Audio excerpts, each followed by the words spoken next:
Guest, UK author Lyndon Smith, and Star Trek Nation. Plus some important Trekland news. All today on number 342, yes, of Trekland Tuesdays Live.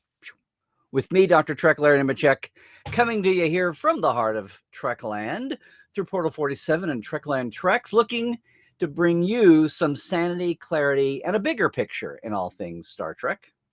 I want to welcome you back to another Tuesday with you. Hey, we have got some news here out of Trekland. There's been some big Star Trek news today that I've been wondering when it was going to bop along. Hey, if you are watching us later on YouTube, that's awesome. Please leave a comment when you do watch the show. But remember, you could be joining us live if things can break that way. We have a lot of people watching with the sound off and the captions on, which is awesome too, and chiming in still. But I always love it when Real Trek World helps out Trekland Tuesdays Live with some real news, and everybody's reacting to the news, which I've been wondering when it was going to be out there, that Section 31 at last, after, 8 years, whatever it's been, is finally 7 years, is finally in production. Well, they've been in production. They're filming. They're on stage filming as of yesterday, Monday. And not only that, but then Paramount Global, Paramount Plus, deigned to give us the cast list finally. Somebody besides Michelle Yeoh, who the show was about, right? And so it's all over. You can read all your favorite news sources. But just to say, joining her in the cast, which had not been talked about at all, much less the character breakdown and all, but Omari Hardwick from Power, Casey Roll from Hannibal, Sam Richardson, the Emmy winner, best known lately for Ted Lasso, Sven Roygrok from One Piece, haven't seen that, Robert Kaczynski from Pacific Rim, Humberly Gonzalez from Ginny and Georgia, and James Hiroyuki Lau. Sorry about that. We're going to get used to all these names as usual. There's another cast to assimilate. He was most recently on Barry. Awesome show. So huge cast, very diverse. It's out there. They started shooting yesterday. And again, this is a one-off. Olatunde Osunami is directing, who was a big producer-director for Discovery. Craig Sweeney, who is one of the original writers on Discovery, and was probably in on the creation, as we get into it, of Empress Georgiou, is in all the Secret Hideout cast of suspects, is down as executive producers. They're finally making it official today. So anyway, this is, a lot of people have doubts about Section 31. And I get it. It's the dark side. A lot of people think there's no room for Section 31 in the Star Trek universe, that it was a creation of DS9. And even though it was retconned back in the Archer days at the tail end of Enterprise, we never had a reference in the original series, never had a reference in Next Gen, although you can point to incidents that could have been Section 31 incidents. And of course, nothing in Voyager either, but woven all the way through Discovery, a big part of that, and even bopping up at times in a little bit of Picard even. So here's the thing, just because Section 31 has occupied a different place in these shows, remember, they're taking place over centuries. And my headcanon, my gap-filling, canon smoothing has been that Section 31 obviously predates the Federation, but it occupies a different role over times. And a couple of the times we've seen it most fleshed out have been over the centuries. So a lot of people are dismayed that they love Michelle Yeoh, but they're dismayed that this is getting the attention of a movie. I still think this could be a backdoor pilot for a series, just not with Michelle Yeoh, whose life has totally changed. She's obviously devoted to the part. She's obviously could have walked away from this and had it dissolved, but she is very much a part of this. It is a movie, and assuming it doesn't bomb, a show without her could very well go on. But that's all in the future. That's all in the cards. What I'll just say, the people who this is not on their dance card, just remember that Section 31 could be different things to different people and in different eras. And for all the people worried about a deep, dark, foreboding, Sloan-type, anti-Federation, anti-optimistic, futuristic values, this Section 31, with the sly humor that was evolved, I know there's nothing to me exciting about living in the mirror universe. It's drab and dreary and would become one note and monotonous. But you saw Empress Georgiou start to turn with her late development before they shipped her off through Carl, the Guardian of Forever. you saw her starting to turn. And what if, just saying this, what if Section 31 is a Wild Wild West Mission Impossible kind of caper tone? I've heard some rumblings, some murmuring that initially Section 31 was going to be darker, but all the years of delay, being bumped off the tarmac for Strange New Worlds first, and now being shortened to a movie, only if nothing else, only a movie with Michelle Yeoh and Georgiou, maybe going on with a real cast. But whatever, that the current tone might be a little more of a caper romp, a lighthearted tone, not so dreary dark, which would be a relief to all the folks who were dreading. I'm not talking about people who want to just see legacy first above anything, but I'm talking about people who, on its merits, are not thrilled with Section 31 series. To tell the truth, I never have been either, but I would be interested to see the world of the Federation, Gene Roddenberry's universe, viewed through a caper romp for the good guys, under the, without all the posh badges and gold braid. I don't know. I could see it. It could be sly. It could be a slice of humor that would be like, maybe like Lower Decks, only toned down into, I don't know, the series that are out there like that. So some of the cool character dramas here in the US that were on USA Network. Anyway, whatever we think, it's happening. It's happening for this thing starting Monday with this incredible cast. And of course, they'll be flooding the social airwaves with updates and things as we go along. The other question to me is it going to be out at the end of the year, or will it be on into 2025 when this is out? Because once Lower Decks is done, August, September-ish, October-ish, there's nothing there the last 2-3 months of the year. We still don't know when Netflix over here, Rogue Agent, is going to plop in season 2 of Prodigy in amongst the Discovery send-off and then Lower Decks, which is going to be April, May, June-ish, and probably August-y, September-y, October-y. So no, it's not 50 weeks a year of fresh Trek. We've got Prodigy hovering around. And will the 2-hour movie of Section 31 be a 2024 late offering? Because they're just now filming. Just bear in mind that they, all through the strike time, they were working nonstop, madcap on everything physical, right? So visual effects could go, the physical sets and costumes and all of that could be ready to go. It just was tweaking things and corralling probably the last of the casting and getting the logistics down. So here we go. We're off and running. Section 31 is there. Whatever you think about it, it'll be interesting to watch. Maybe you'll be pleasantly surprised if all of you trepidatious about it, and it's happening. So we will see. Interesting cast, another bunch of faces and names to get to know and know through a Star Trek lens. Now, I have some news of my own to share as we watch this. So you want to hang on for that, all right? Because right now I want to jump to our guest, who I found totally online, which was interesting. I slid into, not into the DMs, but slid into the socials and just had kind of an interesting take. Lyndon Smith is our author. I've since gotten a copy of his book, Star Trek Nation, but the whole concept of an Englishman's view of America as viewed through a Star Trek lens was very intriguing. So everybody, why don't we welcome Lyndon to Trekland Tuesdays Live. Hello, sir. Hi, Larry. Hey. So since the beginning, I've had Trekland Tuesdays Live back when it was just a get on Facebook Live and go.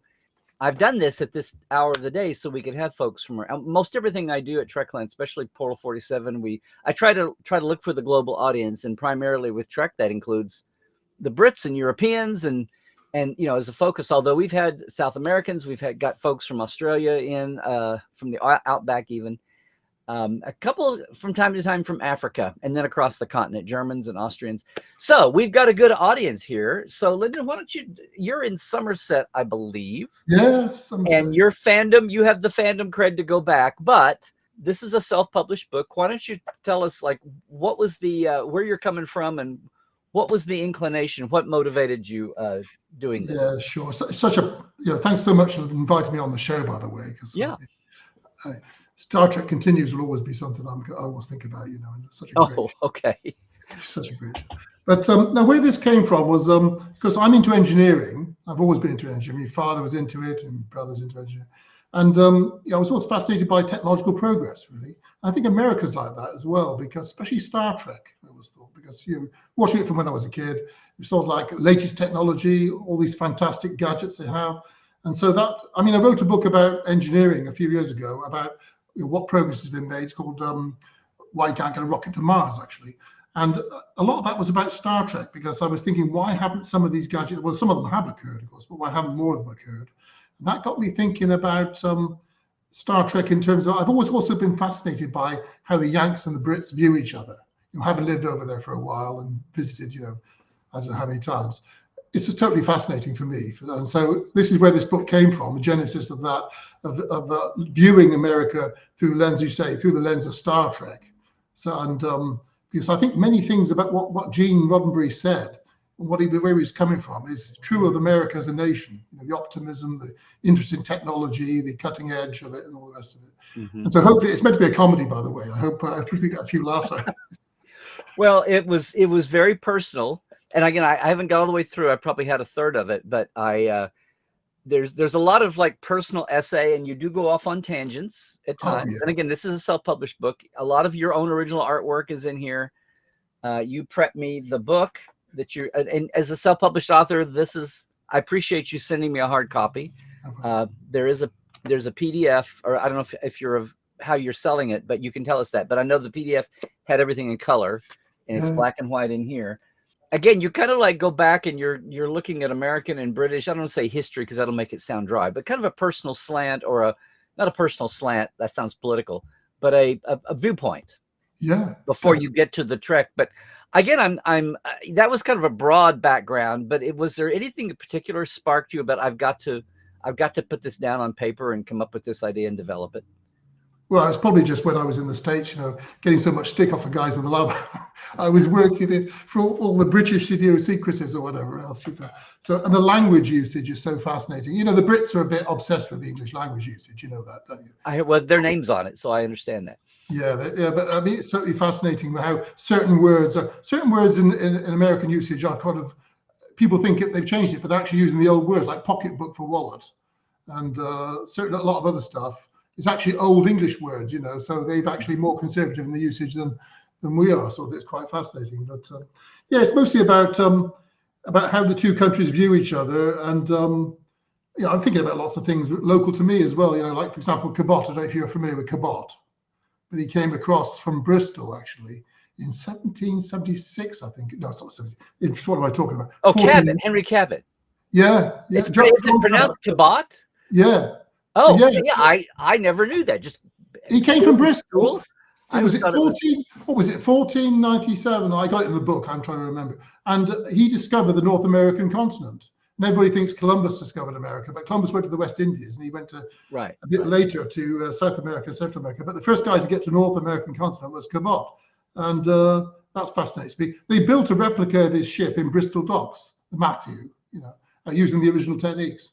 And they go across to North America once in a while. Now I know Columbus's has mainly been laughed off because if nothing else, they'll talk about the Vikings hitting Greenland and Iceland, in around 1000 AD or so. But where did okay, now I have to say Cabot. Well, it's been Cabot. You might be right for all I know. Where did Cabot land? Well, Newfoundland. Okay, so it was still okay, which is still but he went across onto the mainland as well. Okay. I mean, he didn't just hang around on the island or whatever. He went across onto the mainland, and this was a couple of years before, so many years before Columbus got to the continent. Got to South America. Well, even South America and Central America, but still not North America. So if the Chamber of Commerces are fighting over who's what, that's still a valid claim. Yeah, but there's lots of what it is, and what it is about American Britain as well. That's one thing that fascinates me. You just walk around here and there's some reference to America, somebody went over to the States or somebody did something that's connected with all the old buildings and all the old things here. I think like in Glastonbury's near here, and Harvard, I think, was some connection with an old building there. Just everywhere you go, there's some connection with America, I think, especially in the southwest of England. Yeah, well, and that's true here. I know the East Coast is that way, so maybe not so much Central and the West, but you never know. You're right. I mean, I used to live in Berkeley. We pronounce it Berkeley in the UK, but it's of course the original place, Berkeley. Berkeley, There's a Virginia, isn't it? In Virginia, there was a break, Mhm. wasn't it? All these places are, yeah, they're coming Well, over. there's a Berkeley, California, where the UC University of California is too. Yeah, But it's yeah, no. But I always go back to there's the song "A Nightingale Sang in Berkeley Square," and I called it Berkeley Square until I heard someone sing it, but they're using the British yeah, pronunciation. yeah, yeah, yeah, yeah. Yeah, no, the first time I got to Europe in Star Trek world as at a con was in I was a guest at in Germany, I guess, but the first time I was over not as a guest but just covering was kind of an infamous convention big show at the Albert Hall in London, the Generations show, which commemorated the Generations movie, and a friend of mine, Eric Stillwell, Right. produced this show in conjunction with a guy who later wound up going to prison for fraud, which nobody knew at the time. No. But they put on 2 annual shows, and one I covered as press, and the second I was a behind-the-scenes guest at. But that was my first time to go global, international, and you'd always, as a kid, I always knew outside of the States and Canada, and poor Canada always gets lumped in with this like it's Yeah. the 51st state. But you always knew that the UK, Germany, and Australia were the 3 big overseas markets, and I found out later on why. Yeah. But ahead of the rest of the world. So you knew that was there, but it's always been fascinating to me. And we've got folks on in chat today. I have Portal 47 members. It's always been fun to go over when I get over for cons on the continent and in England, and to know foreign fans keep me foreign to America. Global fans keep me honest to get out of even my unintentional blinders, and ruts, and remember things. And it's, I guess things like Memory Alpha and all are good too, because they will have the international dates, not just, for debuts. And when, say, like when Star Trek back in the day was it first on the BBC? Well, when I was a kid, yeah, it was on. That's where it all came from. I was a little kid. It was BBC Two. Was it 6 o'clock or something like the evening? So it wasn't a kiddie show. It was on in the evenings. Adult show, and absolutely fascinating for us in those days. Well, that's what, real quick. That's because I want you to talk. But that's finally, I saw someone say the markets where Star Trek got big, the UK, Germany, and Australia, are where the programmers who bought it, whether it was a national or private, they put it on in the evening and treated it like an adult show. A lot of the countries got it and put it on. Their attitude in the 70s was still sci-fi, kiddie show. And they would put it on in the mornings, the afternoons, on the weekends. And whatever the initial take of the buyer in each individual country market did, that's what the public kind of viewed it as. And so out of the gate, the fandom got big in the places where it was run as an adult show in an adult time slot. And it's like ever since then, they've been, so places like Japan, you would think, or even like Italy, France, some of the, they've been trying to catch up to that. So, and that's I think you're right. I think that's it. I mean, it was an adult show, as you say, in the UK. The BBC takes itself seriously. Well, it took the show seriously, put it on at a peak time, and it had a real cult following. I think in the UK, Star Trek following is huge, probably second only to the States or something, because there's clubs and there's real enthusiasm for it. And people go over to the States to the auctions, those big auctions they run once in a while, and buy loads of memorabilia and so on and so forth. Well, they come over for the big conventions too, as well. As more Americans are going over to the UK for conventions when they're worth it and when they're happening and all that. So let me get back to the book, because I was just on the cusp of getting there, but I want to ask you anyway. So what specifically about? Oh, first of all, you were talking about visiting the States a lot. How much have you said lived even? I think how much? Well, I lived in the States for a while at Penn State, yeah. So I talk about it in the car. I met my wife in the States, and so for me, it's all got romantic. Is she American? No, she's from Europe. Okay, you just happened to meet in America. Okay. She was a Fulbright scholar. I don't know if you know the Fulbright scheme. That's such a difficult scheme to get onto, but she was a Fulbright scholar, and so that was an interesting connection there. So I talk about Fulbright in the book, because I like to talk about people, historical figures who are very foresighted, like a lot of foresight, Woodrow Wilson or wherever it was who set up, and the Fulbright guy himself, and all the rest of it. We met in the States, yeah. And so what was your question again? What I was getting to was, how long were you actually, when you would say you lived here, you visited, like how much, what does that amount to time-wise? Well, I didn't live there that long. I lived about a year there at Penn State, but I probably visited the States more or less every year since '96. Wow, that's a lot of time. Okay. Yeah, so I've been all over and absolutely fascinated by it. And beyond that, because I saw some of your photos, not just a lot of European fans I know come, but it's always, it's Florida, it's the East Coast, and some get what, but you've been all over. You've been, you talked about driving the Midwest and the wide open crossing the interstates and everything. Yeah.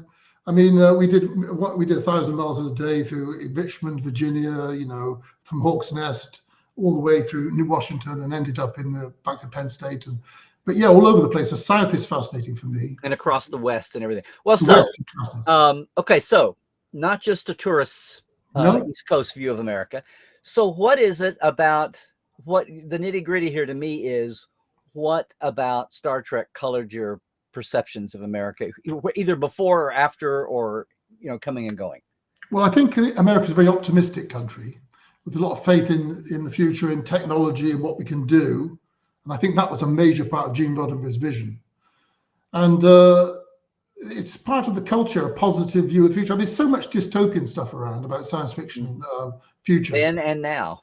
Yeah, it's so refreshing to see some guy who thinks we've got something actually to look forward to. Because if you've got something you can look towards, a future, then it's more likely to be. If you think about it, it's more likely to happen. I think, if you think your life's going to be hell, it's more likely to be. Basically, America, that idea of keep your sunny side up, accentuate the positive, is for me part of the culture in a big way. The JFK, you can shoot from the moon. 61. The new frontier, final frontier. Yeah. The final frontier. I mean, the West was the original frontier. Now the final frontier is space, isn't it? And it's iconic. The whole thing fascinates me really in terms of the Star Trek thing. I mean, the idea that it was a show that they tried to cancel. It's like anything else. It's way ahead of its time. It's in danger of being ignored at the time it comes out. And that was the case. And he needed cancelled several times. And but it's so lucky for Star Trek, I think, that they managed to make that third series, because then it went into syndication. The whole thing turned into a worldwide legend, didn't it? Really. So right. Series, as in season, for all of our Americans that aren't used to reading. Yeah. Brit TV. No, you all say series, we say season, because to us the series is the whole. Well, I wouldn't worry about. I think everything you say is coming over anyway. We're saying season before long, I can tell you. Well, it goes well. Yeah, I know. I still laugh about all the things like boot and on a car instead of the. Yeah, I go on about that in the book, of course, because I was fascinated by it. Well, so in your own life, then Star Trek came before your first visit to America. Yes. God, Star Trek came when I was knee high or something. Right. That's what I thought. So, what about Star Trek? I mean, did you even consciously think about it? I mean, is this the first time you came to America as a tourist, to Penn State, whatever? Were you surprised? Were you shocked by anything, even having grown up in just knowing? I mean, again, they're neighboring cultures. It's not like going to some where they don't even speak the language, but and some would say they don't. But was there anything about Star Trek that either prepared you for differences culturally, or set you up to be surprised? I don't think it really it set me up to be surprised or anything like that, because I think in Britain, right, we get a hell of a lot of US culture as well as Star Trek. Right. Oh, and I'm apologizing for 347. So okay. Yeah. But we get all these shows. I mean, I was into all these West Coast shows as well, which I talk about in the book. When you're a little kid, you're fascinated. I'm fascinated by it now, driving a Lincoln Continental around and all in LA. I wouldn't mind doing that myself. But I think that I had a fairly reasonable idea. I felt in America, I don't think that Star Trek was fascinating for me because of my interest in America, my interest in technical engineering, because of my tradition of the family.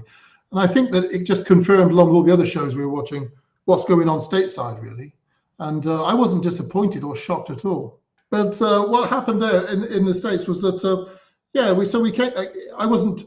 really didn't have any problems in the States in terms of finding it shocking or different or anything like that, because the cultures are so familiar somehow. So I think that the everything we saw, including Star Trek, sort of familiarized me with, what it was going to be like, I suppose. When I first read the premise of the book, that's what I was thinking you'd get into, is either consciously or subconsciously thinking about the States And then once you were really here, realizing, oh, well, that was a surprise, or, oh, this is exactly what I thought, or, oh, or if nothing else, oh, now this tone in Star Trek makes sense to me that maybe, it's like, oh, that's not the future. That's just America now. I don't know. It was such an intriguing premise of the book. Well, I think so. Yeah, I think a lot of the interactions in Star Trek are kind of what you get a little bit when you go to the States. I mean, it's a more extrovert country, if you like, than in Britain. People are more reserved in the old country, really. So you get that. You get these interactions. I talk about Kirk and Picard a lot in this book, and I think they're kind of examples of how the two countries operate. I know Picard's meant to be French, but he's actually an English actor. Well, that's one of the weirdest oddities in the universe. Yeah, I talk about that. I don't know. I think that was just Gene Roddenberry having 5 minutes on that. Yeah, but yeah, it's for me, it's fascinating. But the character of Kirk and the interactions of the guys is so much what you'd expect, and so much like when you go to America and work there. It's like people are very friendly, and in America, people come up to you and speak to you who don't know you, and that doesn't mean to say they're completely crazy, if you know what I mean. In the old country, there's a chance they might be, but no. But I think that when I went there, it kind of was agreeable in the same way the show was. I don't know if I'm explaining myself very well, but yeah. Well, you saying that always makes me laugh. I had a personal, so there's a reverse to this. Now I could even say, you could do the same thing. Ask an American that's grew up with, or has watched Doctor Who, either old classic or current.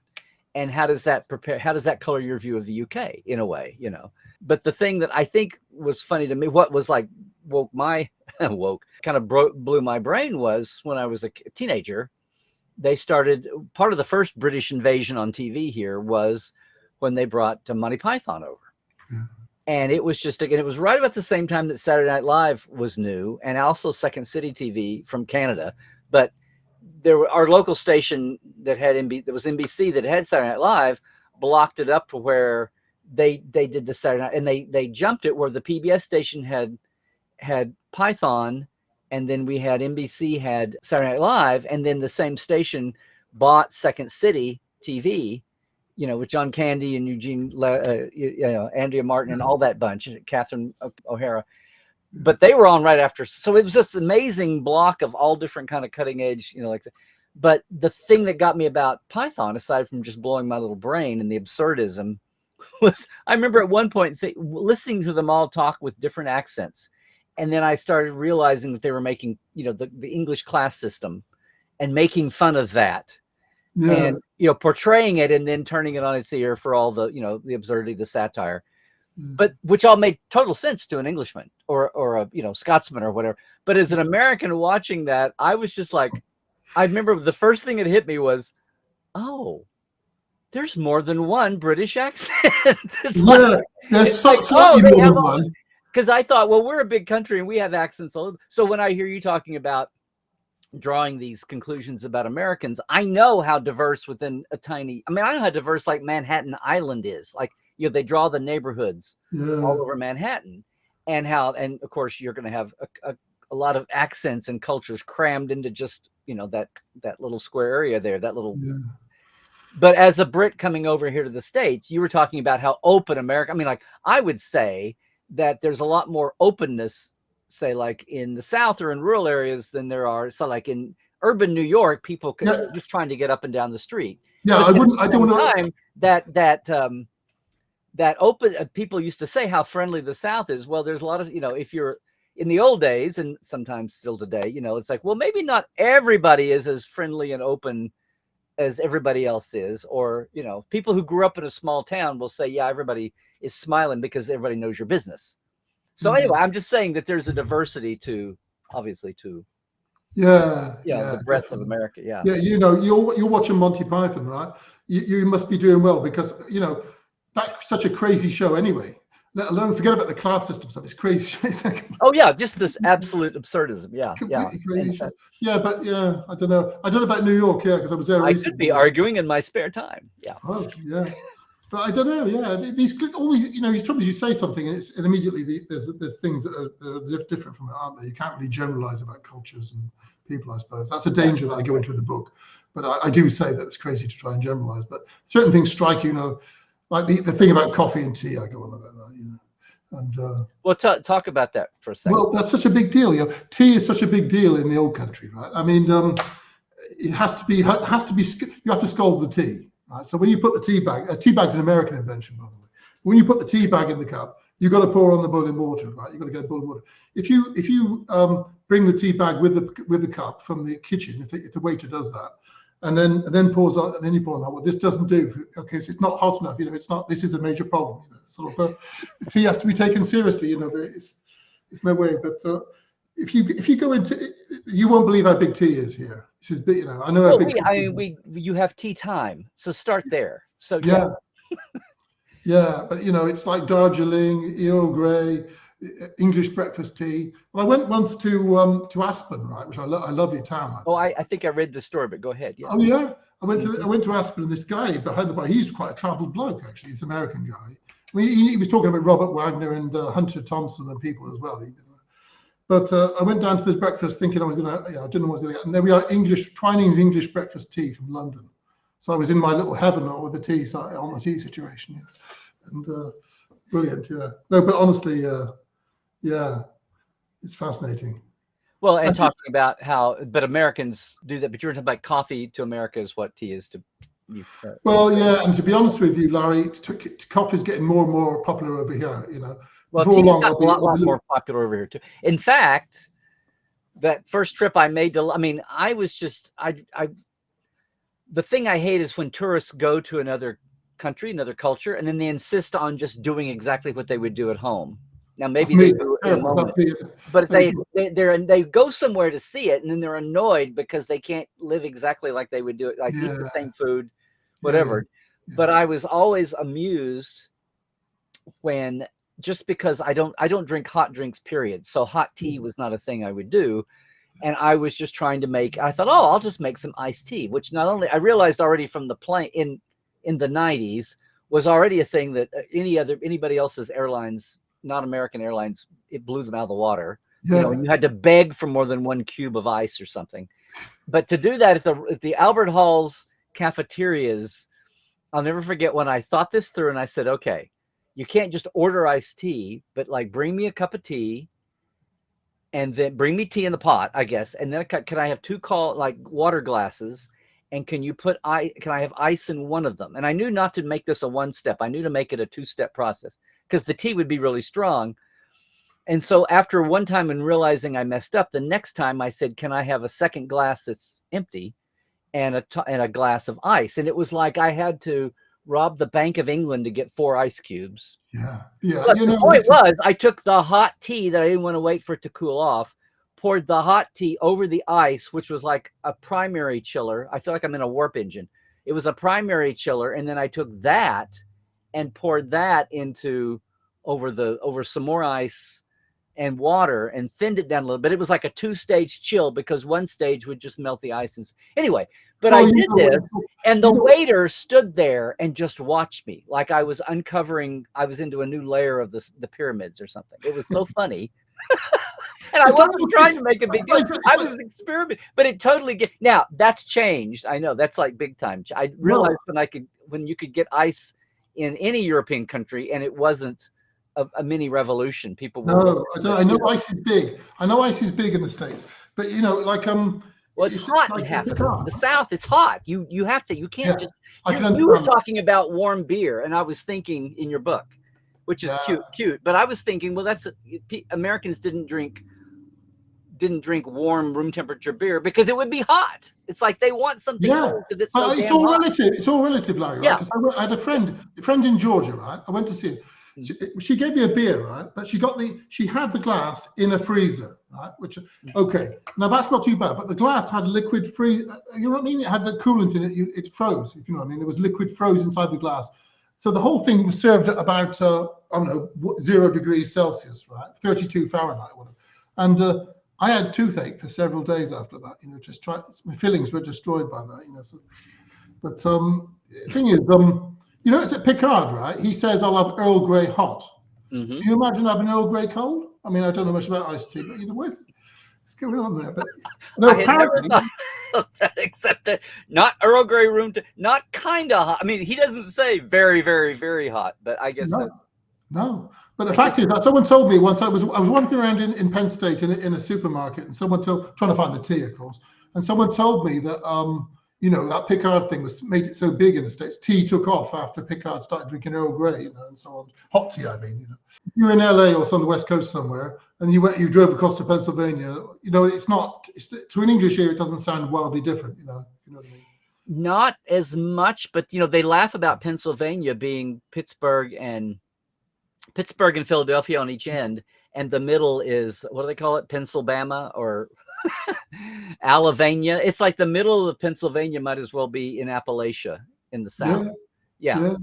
Because politically and culturally in the mountains where they So and the West, in a lot of ways, the West can be, well, people say California and they think Hollywood, LA, but there's tons of farmland and open small towns, and of course they all despise LA and San Francisco, and San Francisco and LA compete with each other, and and there's a lot of melting potism going on, but then you've got Hispanic dominant culture, but then around LA you've got a huge Asian, you've got Japanese, Chinese, there's a huge Armenian population in LA. So anyway, when you've got the immigration that hasn't fully blended, that's always going to be affecting the spectrum of culture and language, I guess. Yeah, but taking a more simplistic, my simplistic view on things. When I go to California, I really like it, and it's somewhat laid back. The people are more laid back than, say, New York. I mean, it's obvious, I suppose, but it's kind of, it's kind of friendly and laid back. It's just kind of agreeable to.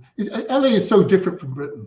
That's why so many Brits go there. I think it's like a different world altogether, and totally fascinating for that reason, I think. Really. Well, so part of the reason for that is LA is a Mediterranean climate. Yeah. So is there anything, I don't know where these questions are coming from, but since you said that, is there anything about, I mean, have you traveled Italy, southern France, Spain, the Mediterranean side? Is there anything about the climate pushing the culture and like attitude, like you said, laid back? And I think a lot of that comes from there. Do you see, when you talk about LA like that, do you sense some of that in the Mediterranean just because of the climate pushing culture? So. I think that's probably a large part of it. Yeah, it's more laid back. You can play in the sunshine. Don't have to worry. Well, the thing that struck me was I thought it was funny when I was around Germany long enough to realize kind of the cultural structure there of northern and northeastern Germany, where everything is more industrial and colder, and then you hit Bavaria. And it's almost like the north-south of America, the way they, the northern Germans look at Bavarians as the country hicks.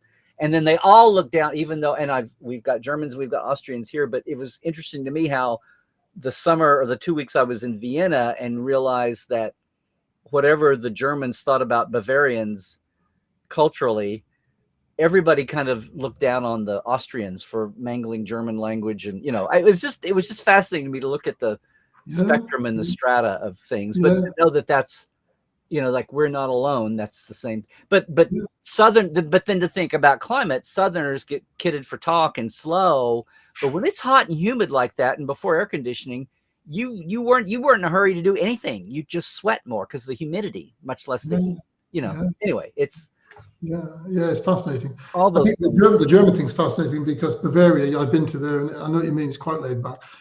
It's a bit like the States in terms of being federal, I suppose. But in Europe, when you get up to the Scandinavia, things do get a bit colder in every way, if you know what I mean.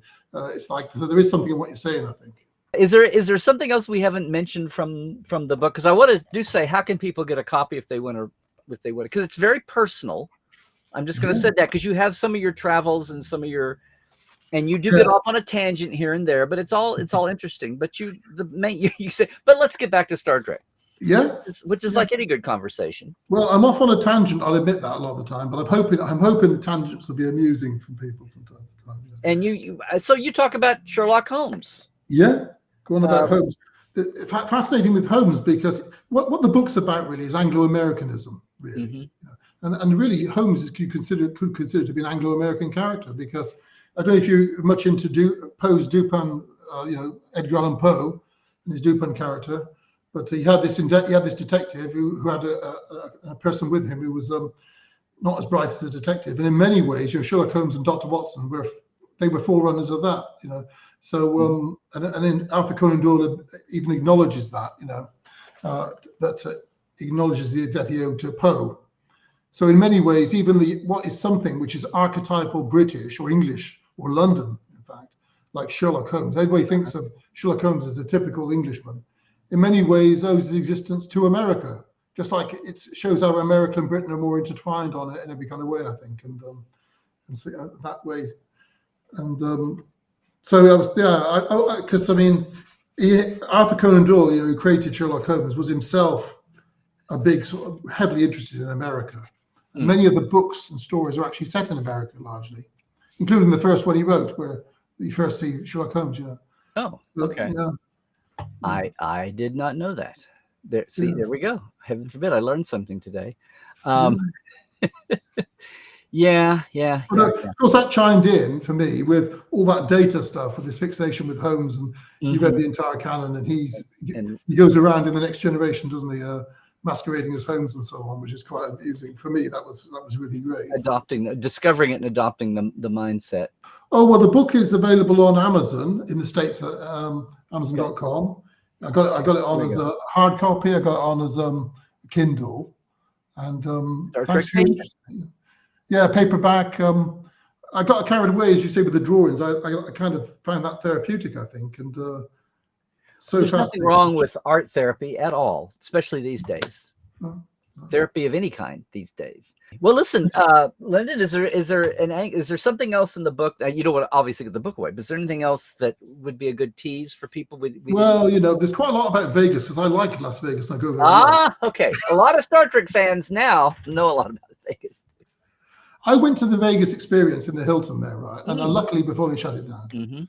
And the whole thing was completely fascinating. I mean, and also, the whole experience of Vegas being, an extreme experience, which is beyond what you could normally have in the UK and such like. And like Eiffel Tower, Statue of Liberty, Empire State Building. Yeah, all in one street, all in one little area.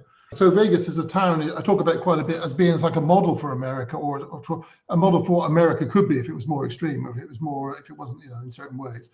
Not necessarily, again, that chimes in with certain episodes, which I felt like the Royale in The Next Generation, which is quite fascinating. And when they're in the hotel there. The whole Las Vegas thing is, I was talking about theme parks as well, like Universal City. And in terms of, they're also a model for getting away from reality, I guess, or having extreme experiences. And they like mentioned in Shorley, for example, in the original series. And, right. Well, that vibe of what a vacation, and Spock saying, "I stop working and I rest, and that's all I need." And well, the whole thing at the end, Spock likens it to a theme park. And that show is such a great show, that particular one, from the first series. Talking about, when it comes to the original series of Star Trek, I think their highlight, in my view, was the first and second series, I guess. But for example, City on the Edge of Forever, that for me encapsulates many things about Star Trek, about the charm of the show, and Anglo-Americanism again with Joan Collins, and the whole issue with the Second World War, because in Britain people are quite obsessed with the Second World War, and anything to do with it like that is kind of interesting. So you got That's amazing, because you can't find anything about the Second World War in the States. It's just amazing. It's just disappeared from the zeitgeist. Well, in the UK, everybody's obsessed with it. I'm kidding. Oh, right, okay. There's a whole joke about, like every other channel is Hitler and his generals, Hitler and his underwear, God. Hitler and his, or whatever, or Patton and this, or no, that's fine. Yeah. No, my dad was a veteran, was in the Third Army, was at Bastogne in the Battle of the Bulge. So no, I have so I kind of look beyond my own personal slant when I look at the code, but no, World War II is alive and well, and probably even growing. Well, as far as I can see, America, as I say, it's obsessed with it in the UK. In the States, what happened in, say, 1944 is in many ways, I think, a metaphor for Star Trek, or Star Trek's a metaphor for it. I mean, you've got a situation, the American war machine doing something apparently incredible, like getting a man on the moon. It's like Star Trek. It's like going beyond what you might think is possible into something that's futuristic and incredible.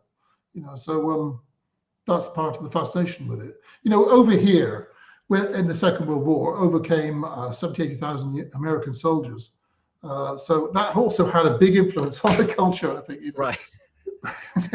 Right. And we can talk to the Germans about this too after the war as well. But yeah, all the war brides of everywhere, French too. Yeah, yeah.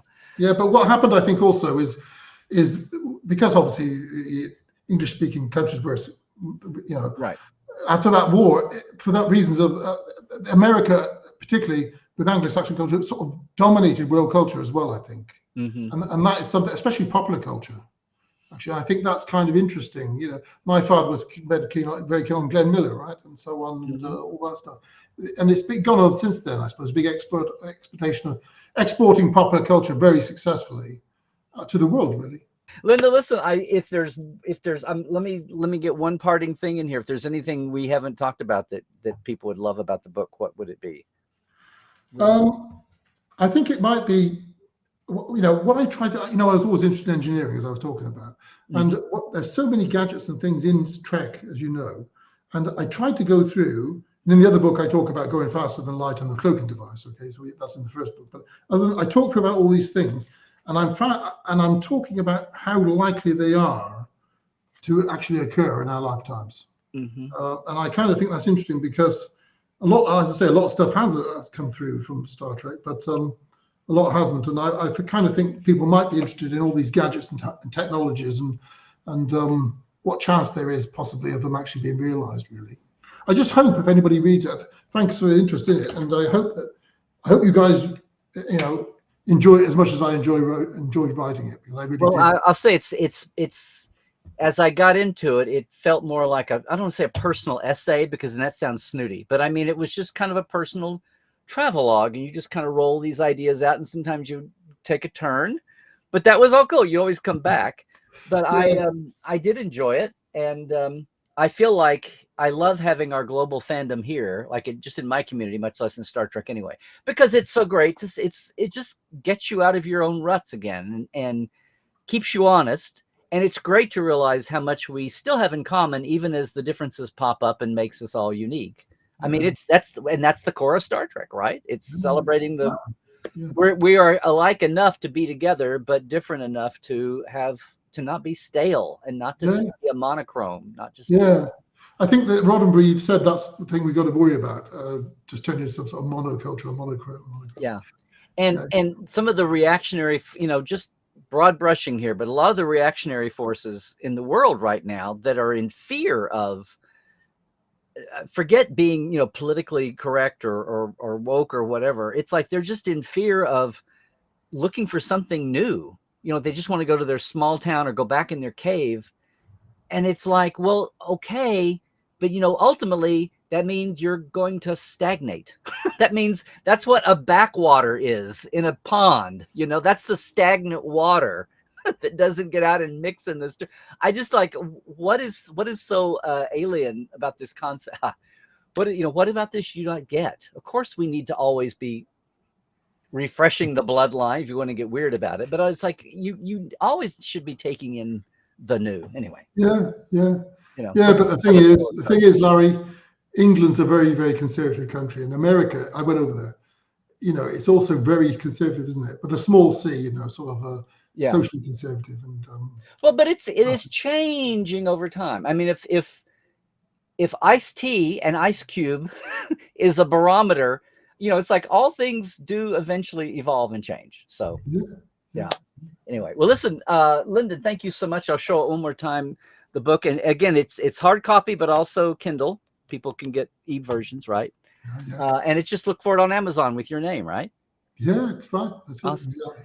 Well, thanks so much for being with us today. It's great to talk, and I will let you go because I know it's obviously late, as it is for all of our folks on the island and on the continent too. But thanks again it's great to meet. And if I ever get over that way, or next time you're over this way, we'll meet up.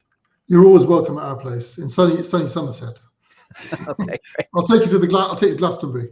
Okay. Yeah, stock up on the ice cubes before I get there. Yeah. Okay. Thanks so much. Thanks so much, Larry. Really appreciate it. All righty, everybody. Well, that was interesting and fun. And again, it's something a little bit like, and again, part of having guests here on, that's what, been almost 2 in a row. That's amazing. I have a couple of announcements, nothing earth shaking. I'm about to take, this is the end of January, and we are going to take a hiatus through the month of February on Trekland Tuesdays Live. So no, I love our little gatherings here on Tuesday afternoon or evening, depending on which side of the pond you are. I'm going to be taking a month off because we are relocating Trekland. Yeah, we're physically moving. We actually finally, I didn't want to talk about it anywhere outward. It's, personal business, but it's, how it is when you do it's, we're going to be sane here and just check out of a lot of ordinary things so we can tear things down so we can get where we're going. Anyway, we'll still be in Southern California. We'll be a little more suburban, a little more out, but still very much here in the heart of SoCal in this general area, still involved with everything I'm involved with, including Star Trek, including Will Rogers out at the park. So you can still come and see me doing tours and stay up with you still expect to hear news on that from me. But while we are off the air here on Trekland Tuesdays Live through February, I do want to say, coming up this month, you do know there's a couple of big events, especially for the world audience. So Virtual TrekCon is coming up February 15th through the 19th. Yeah, 5 days. Like 50th anniversary STLV. 5 days. This year, I'm proud to be part of VTC on Thursday and Friday. So on Thursday the 15th at 3:30, we've got it's the 60th anniversary year of producing, writing, and filming The Cage. So even though it never aired, obviously, the first pilot for Star Trek, and I'm thrilled. Sabrina Wood from Sci-Fi Sisters and Mr. John Champion and myself are on a panel talking about The Cage and its impact and all that, along with, I want to say, I could be wrong here, but I want to say one of the last survivors from the ensemble, Ms. Gimple. No, one of the Telosians, I've had her on Portal 47, all of that is going to be our guest. So we'll actually have Sandy will be a living link to the actual production of The Cage. She was in every scene. She was like the number 3 Telosian, but can talk about that. We lost Robert Butler a year or two ago. Some of you who were lucky enough to be in Portal 47 when we had him as a guest there, or to see him live when we were actually down at San Diego Comic-Con the year before the pandemic. So no, Sandy wasn't part of the whole production. It's great to have her with us and talk about Gene and Bob Butler and the production and the vibe and the Telosian. Of course, Sandy was also, when they went to production, was the Salt Vampire. Stunt woman, still working as a stunt woman. It's amazing, amazing, amazing. And if you've not heard her virtually or on a panel or seen her live at a con, take the chance to do it because she's amazing. So anyway, that's happening Thursday at 3:30 Pacific. Okay, 6:30 Eastern, yada, yada, on Thursday the 15th. And then Friday the 16th, not Saturday, but Friday the 16th at 11:30 Pacific, 2:30 Eastern. I promised you at least once a year, a reunion special. Yes, it's a Life Support Live reunion. We've done this the last 3 virtual treks, and the last 2 have been reunion specials. So we at least get together for Virtual TrekCon. Dr. Ali and Dr. Trek, and one of us is a real doctor, once again, doing a full-blown, old-school, regular format the way we used to do on Saturday mornings during the pandemic. If you never got to a Life Support Live, we haven't picked the theme yet, but you know that we will be running that hour and a half the way we used to run the live stream on Saturday mornings at 10 a.m. Pacific for 2 years. So yay! Dr. Ali and I will be back doing Life Support Live, which is a mental health mashup with Star Trek. Mental health through a Star Trek lens, or Star Trek through a mental health lens. But we always had a lot of fun, never dreary. Takeaways, there's always hopefully some new backstage Trek from me, and a lot of just helpful everyday insights. And we always geek out on plenty of Star Trek. And we always would take the input and enjoy our chat community there. They're the lifers. And yes, drinking game rules will be in effect. But that will be at not 10 a.m. That will be at 11:30 a.m. Pacific, 2:30 Eastern, 8:30 UK time on Friday the 16th. So Thursday the 15th, Friday the 16th, I will be on with you live and blazing online. And then if you're in Los Angeles or headed that way, on Saturday the 17th, I'm going to be live at Gallifrey 1, the annual Doctor Who convention that's now in its 34th year. I've got a panel at the Token Trek panel is at 10:30, and then I have a signing hour at noon. So if you're headed that way, I'll be there. So I'll be off the air on Thursday, on Tuesdays live through the month of February. We'll be back, assuming something blows up along the way. I mean that figuratively, not literally. I'll be back on our next Tuesday's Trekland Live on Tuesday, March 5th. All right. But yes, taking the month of February off. So there's that. Now, having said that, thank you for the folks that were, hopefully, as you've seen, even the last few weeks here, we're kind of growing things at Trekland. So I want to for sure thank all of our Patreon folks. Diana Hopkins, Robin Wilson, Lawrence Todd, Joshua Patton, one of our new Patreon folk. Justin Porteous, Galinda Bruton, Chris Jiggins, Pranakasha Productions, Comedy Forecast, and Andrew Jasimski, and our live wires there. Robert McLean, Byron Bailey, J.R. Poole, Habir Gunjanssen, Alan Hawenzi, Dave Gregory, Tobias Rex, Donna S. Runyon, Greg Wickstrom. Thank you, Greg, for joining in too. And Casey Shafsky, of course. That is all our folks on our Patreon. If you don't know Patreon, it's a way to support your favorite creatives, whatever they do, in one-off projects or as an ongoing support. So I appreciate that. There's my simple system, $5, $10 a month. Patreon.com/TreklandLive is where you can find that, and I very much appreciate it. Now, I'm going to be in a little bit of an uproar in the next month. Thank you, Real Trek World, for not doing anything this month new. Thank God we didn't have Prodigy jump in this early or even Discovery, but it'll be a month away from a lot of Trek headlines, new episodes anyway. But I'm not going far. I will always be online. We'll jump in if something needs to jump in, or even a second opinion if there's something to react to. But thank you, Real Trek Universe, for not cluttering up February for me. But that also means that, hey, we are still very much in the service of offering you TreklandTreks.com. So if you're coming to LA, if you've got an extra day to spare, business or pleasure, and you want to take your own real life away mission that you plan, get in touch with me, all right? There's over 50 location sites, not stages, but well, we can go to the stages and look at them. You can go to Paramount and say, here's where all the storied original series and Berman era happened. And we're even getting down the Picard series locations, right? The studios were up at Santa Clarita, but we're doing that too. So one thing, though, that's LarryNemecek.com or TreklandTreks.com. One thing that will not change in the upcoming month is trooping right along every week, a new Trek Files. We're in our midway. We're hitting the midway point of the 11th season. A new one up today. Want to go over and see it? The awesome Dr. Mohammed Noor is our guest this week with the document is from a fan who was a science undergrad student from 1974. So between the nonfiction side and the science side and a student in education, Mohammed was a great person to have in. A lot of you love him from everything he does over with the Seventh Rule, with VTC, with all of the Ryan gang over there, and his own Trekkie channel. Anyway, that's our guest this week. We will be rolling right along all through February as we head down the back end of our 11th season, all right? So there's a new Trek Files every week, even as we are off here. So it'll be Tuesday 1/1 for a month, all righty?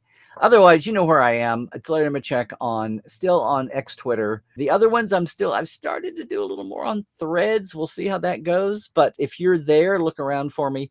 Larry Nemecek's Trekland. Again, please like and subscribe here on the channel. Please share.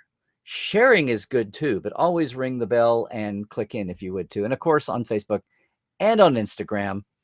We may have some moving sagas as we go along.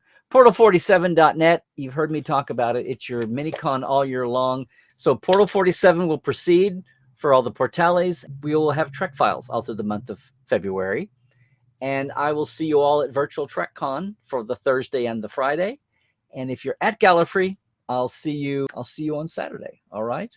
thank you all for the support all the time. It's awesome. Trek keeps evolving, as we have seen today with the news about Section 31.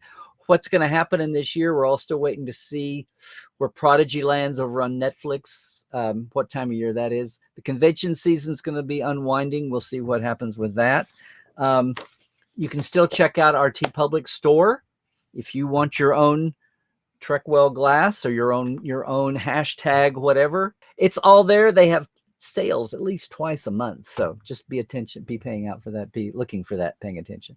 Hey, if you're watching this later, don't forget, as I said, we do this live, so thank you for joining us here on YouTube. Come by when we resume in March.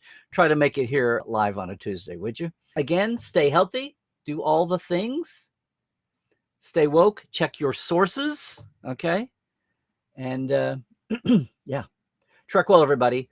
We will see you at Virtual TrekCon 4 in a couple of weeks. And if not then, or live at Galley in LA. And if not, then we'll see you back here on Tuesday, March 5th. All right. Trekwell, everybody.